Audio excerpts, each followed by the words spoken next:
Hey there, and welcome to my craft room. My name's Julianne Richards, and I'm an independent Stampin' Up demonstrator from southern Tasmania. Thank you so much for watching this video, either as part of my Flowering Tulips product class or afterwards on YouTube. If you are watching on YouTube later, you live in Australia and you'd like to sort of take part in future classes, please find the email address that should be in the description and let me know, or pop over to my Facebook page because I always advertise my classes there. But anyway, thank you so much if you've purchased my Flowering Tulips class. I'm going to do 3 videos for the 3 cards, as if you've done my classes before, you know this is generally what I do. I do the 3 videos just so you don't have to scroll backwards and forwards to try and find where you're up to. If you have to take a bit of a break, you can just basically hone in on the card you're interested in at the time.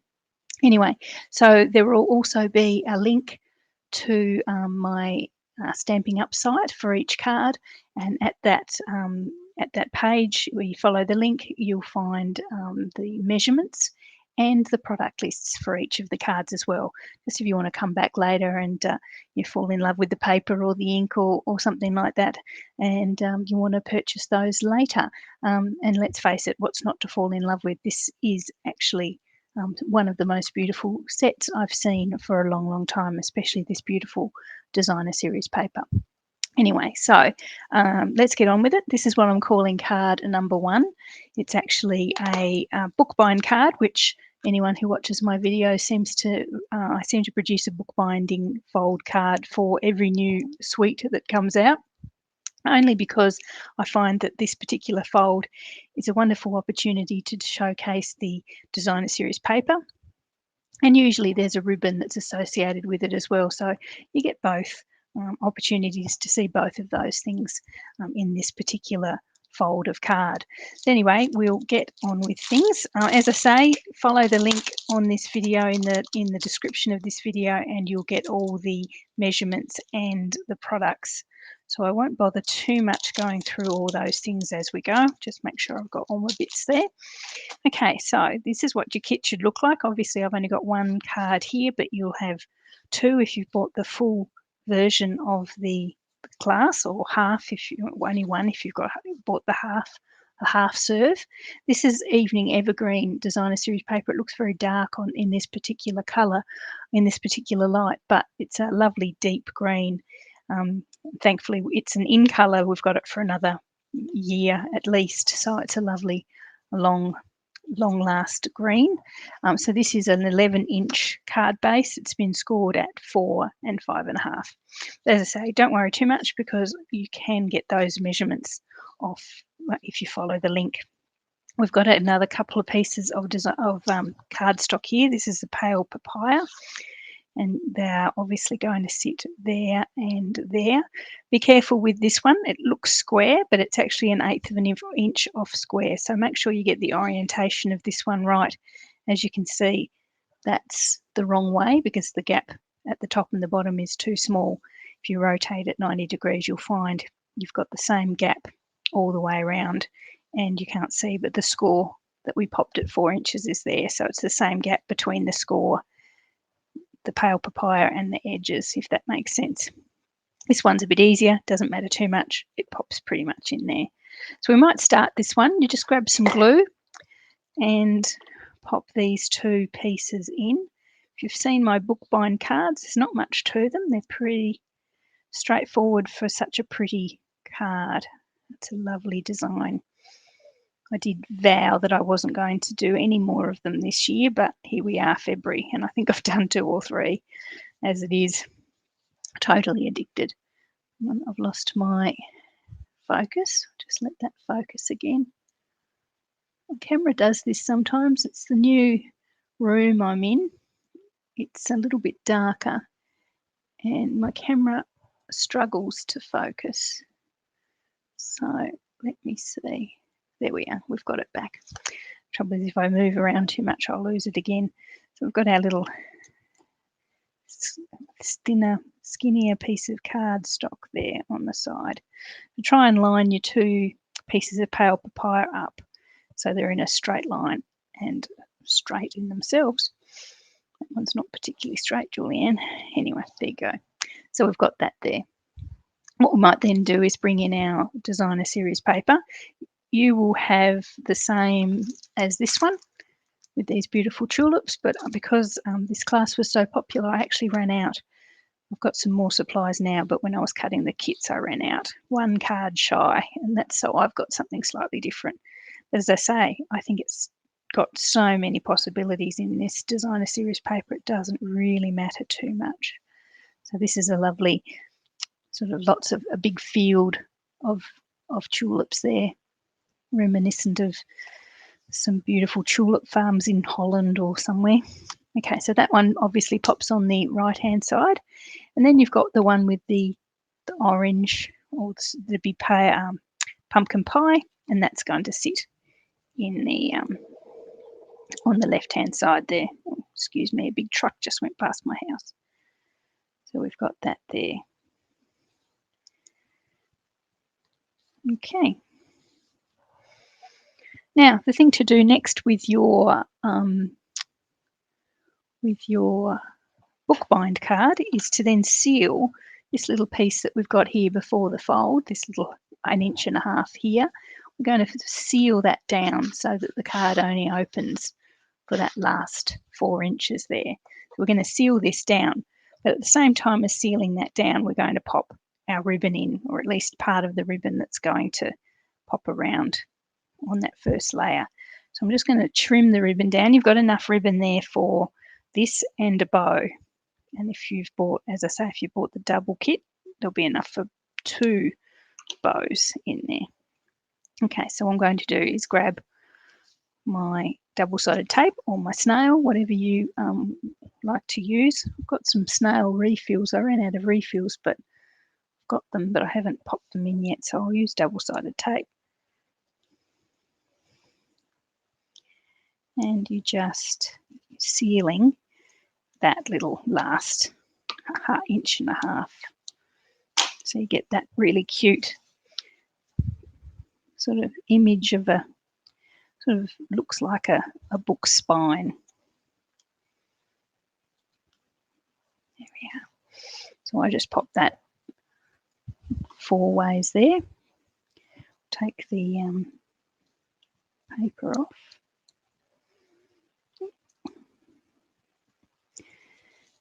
Cut my fingernails and struggling with my double-sided tape. Probably not a good idea to cut all your fingernails when you want to do this. With all the sanitizing and hand washing that we're still doing, my skin, my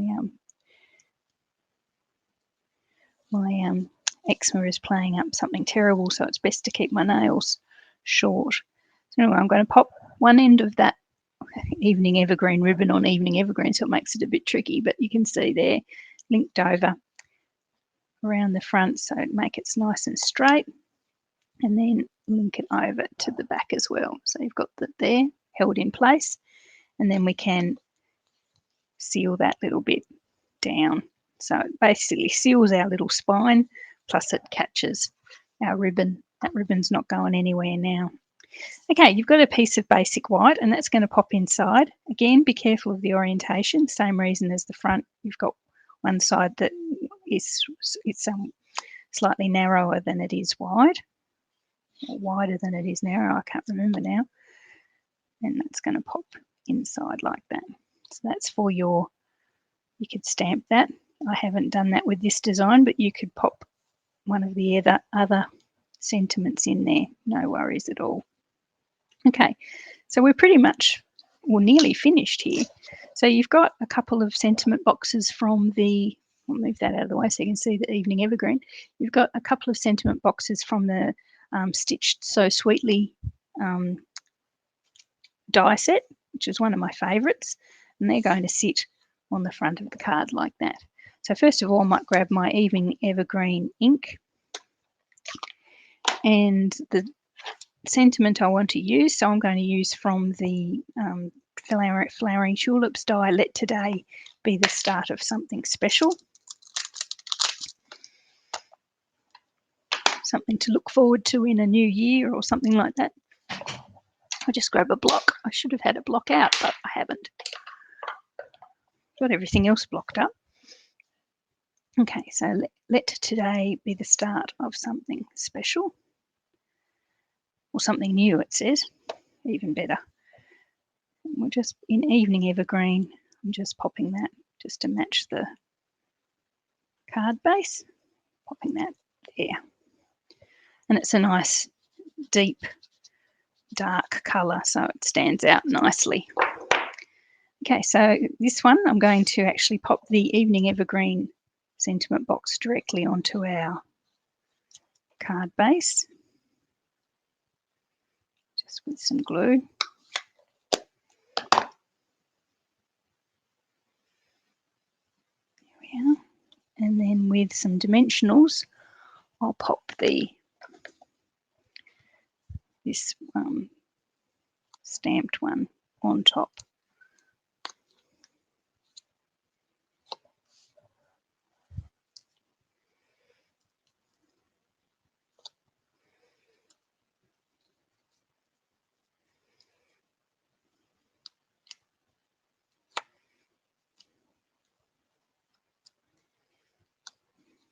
Okay, we've got one more thing to do. Well, two actually. Pop this on there. So these two, this Stitch So Sweetly dies. They're sort of really nice the way they fit into each other. They sort of complement each other. As you can see, the Evening Evergreen one's got little bits that fit in with the white one, but then they're bigger and slightly different, so they add to each other so nicely. So three things to do actually. So what we're going to do first is pop our ribbon on there. Just tie a bow. I haven't chosen these last things in any particular order. Probably I'll do them in any order. So I'm going to tie a bow there and just trim that off. Bring that down a wee bit. Trim that off so that little long end is a bit shorter. Lost my Stampin' Up scissors. I'll just use these. So there's our little bow. If that worries you that wobbles around a wee bit there, just grab a ink dot, not an ink dot, a glue dot. The perfect reinforcement. Just grab yourself a little ink dot. I've said it again, glue dot.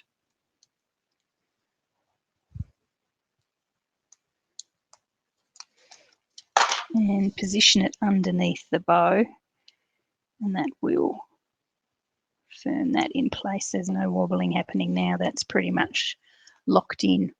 There we are.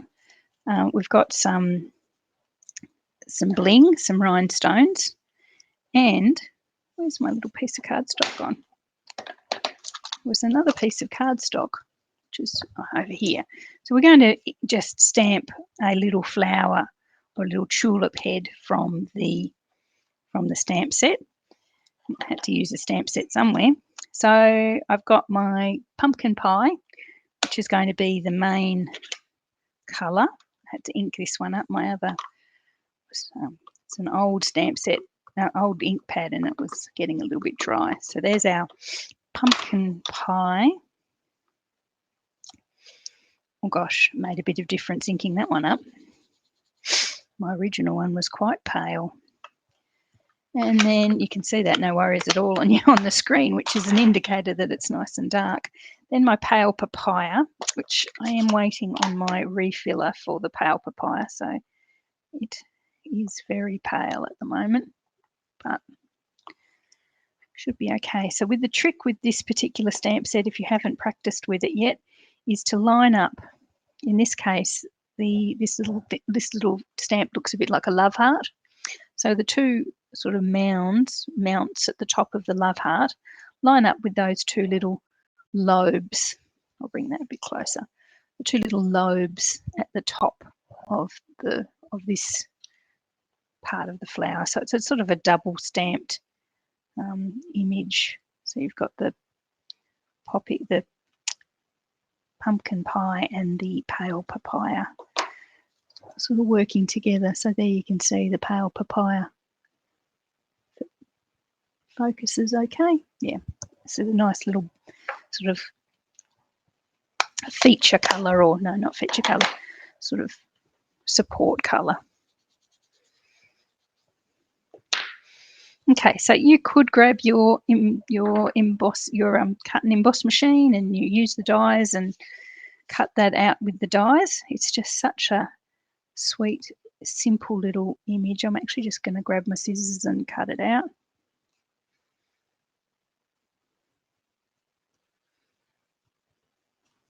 No extreme fussy cutting here, just some little round bumps.